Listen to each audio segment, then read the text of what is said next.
हनुमान् श्रीपदो वायुपुत्रो रुद्रो नघोजरः अमृत्यवीरवीरश्च ग्रामवासो जनाश्रयः धनदो निर्गुणः शूरो वीरो निधिपतिर्मुनिः पिङ्गाक्षो वरदो वाग्मी सीताशोकविनाशकः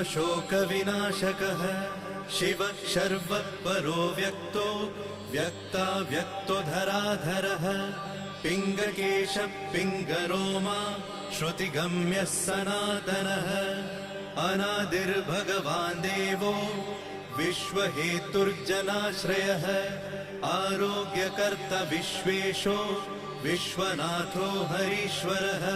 भर्गो रामो रामभक्तः कल्याणप्रकृतिस्थिरः